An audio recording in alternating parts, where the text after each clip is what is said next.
ओझा जी ने जो गीता के ऊपर व्याख्यान किया, इस व्याख्यान को एक तरह से रिस्ट्रक्चरिंग कर दी पूरी गीता।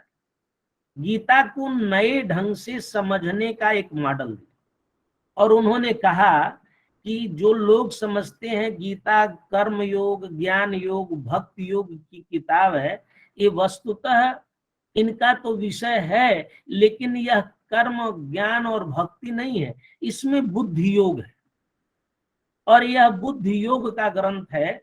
और इसीलिए जो उनका विज्ञान भाष्य है, ये वस्तुतः विज्ञान गीता ही है। और उस प्रक्रम को उन्होंने एक मॉडल बनाया और सब गीता के श्लोकों के माध्यम से उसकी रिस्ट्रक्चरिंग की। और जो चौथे अध्याय में आया है कि वो बुद्धि योग कौन था, जिसको भगवान ने अनेक बार बुद्धि योग शब्द का प्रयोग हुआ है, लेकिन किसी भी आचार्य का इस रूप में ध्यान नहीं गया कि ये बुद्धि योग की किताब है। ओझा जी ने इस पूरे ग्रंथ को बुद्धि योग प्रतिपादक शास्त्र के रूप में प्रतिपादित कर दिया और चौथे अध्याय में इसका मूल ढूंढा कि इमं विवस्वते योगम प्रोक्तवान हमव्ययम विवस्वान मनवे प्राह मनुरिक्ष्वा कवे ब्रवीत एवं परंपरा प्राप्त मिमं राजर्षयो विदु सकाले नेह महता योगो नष्ट परंत। वो कौन सा योग था? वो बुद्धि योग था। सयेवायम मया तेद्य, वही बुद्धि योग मैं तुमको दे रहा हूँ। सयेवायम मया तेद्य योग प्रोक्त पुरातन। और क्यों दिया? ये दिया क्यों कि भक्तोसी में सखा चेती रहस्यम हेतदुत्तम, तुम मेरे मित्र हो, सखा हो, इसलिए तुमको ये रहस्य बता रहा।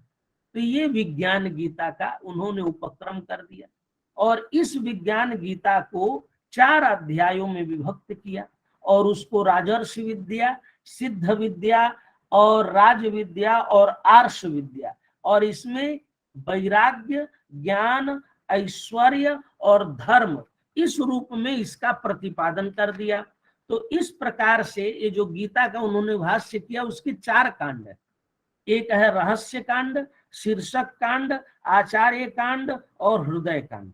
और ये एक एक को उन्होंने विभक्त करके वैराग्य में, ज्ञान बुद्धि योग में, क्योंकि सिद्ध विद्या में ज्ञान बुद्धि योग है, राज विद्या में ऐश्वर्य बुद्धि योग है और आर्ष विद्या में धर्म बुद्धि योग है।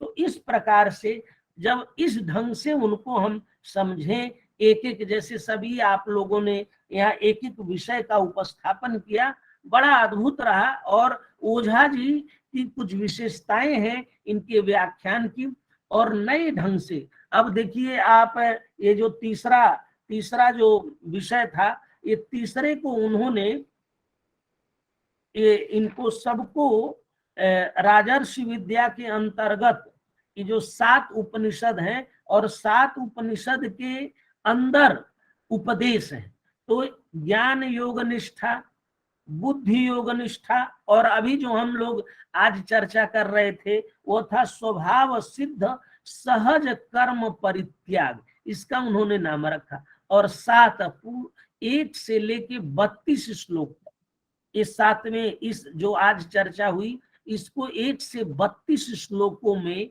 किस प्रकार से 7 उपदेशों में विभक्त करके और शास्त्री जी ने अलग, तो एक नए स्ट्रक्चर में, ये किसी भाष्यकार ने इस तरह से इसकी व्याख्या नहीं की, इन्होंने इसकी व्याख्या की है और यह व्याख्या बड़ी अद्भुत है। अब आप देखें कि अब उन्होंने कहा कि बुद्धि योग के रोकने वाले कौन से तत्व हैं कि बुद्धि योग न हो ठीक से। तो पिछले वाले उपनिषद में उन्होंने बताया था कि बुद्धि योग के प्रतिबंधक कौन है, तो कहा ध्यायतो विषयान पुंसः, ये गीता के दूसरे अध्याय के 62 से लेके 70 तक जाएगा।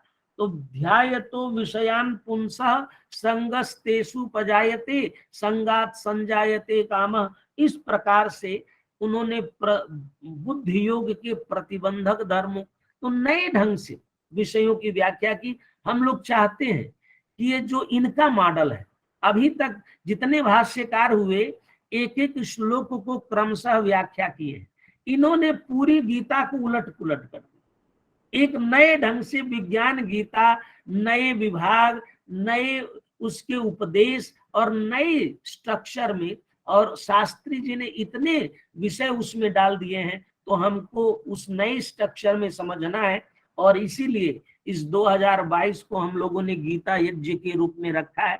और ये उद्देश्य है कि भारत के विभिन्न विश्वविद्यालयों के आचार्यों के साथ इस गीता मंथन में हम कुछ नवनीत निकालें। जैसे भगवान ने गीता दी, सर्वोपनिषदों गाओ, तो उन्होंने उपनिषद को दूह कर गीता दिया। तो हम लोग चाहते हैं कि इस 2022 में गीता का मंथन करें